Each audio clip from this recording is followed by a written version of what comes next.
With Alchemist Port raid quests over and done with, for now, it marks the return of regular raid quests. But not exactly. There are still some functions that have been changed. For instance, they kept the turn count mechanic from the Alchemist Port raid quest, where a player's turn count is now deducted by the number of times a player unit begins their turn. Other than that, not much else has changed. The rewards still promise to be as desirable as ever, and now it also presents its own gear, the Starry Sand Charm. Since it's an accessory, it can be equipped onto any job. Its stats are nice, increasing the physical attack by 40 and the unit's fire and water resistance by a respectable amount. Furthermore, it has a bonus effect for female units, raising their damage modifier when they attack a male unit, but lowering it when they go up against a female unit. This gear is going to be decently useful in regular player versus enemy content, where most mobs don't have a gender to begin with. But the real place where this gear will shine will be in raid battles in hard mode, where the increase in damage will be pivotal against many male bosses. I believe we'll eventually go up against Dark Connects, just like we fought Dark Chimera, so don't miss out on the opportunity to get this gear. Being summer and all, the summer raid quests feature the octopuses from Shenmei's Job Plus event. If you haven't attempted it, these monsters have a specific resistance to every attack except for the one in its name.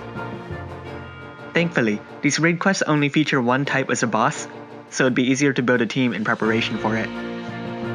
Remember, non-attack job types are still effective, so don't neglect to use any pirates or beast tamers if you have any powerful ones.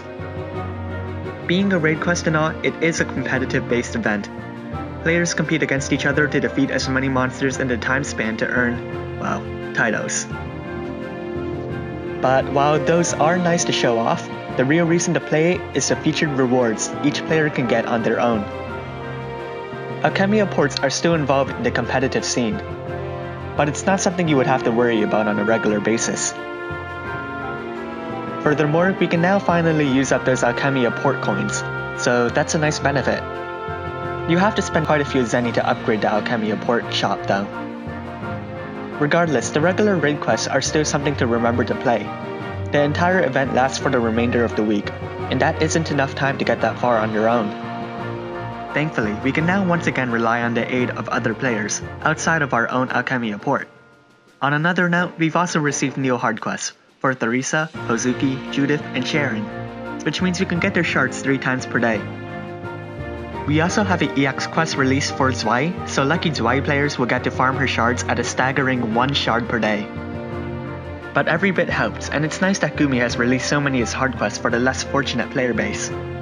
If you like this video, make sure to leave a like and subscribe. Comment below on your thoughts on this raid quest, and if you have any feelings about the new EX and the hard quest release.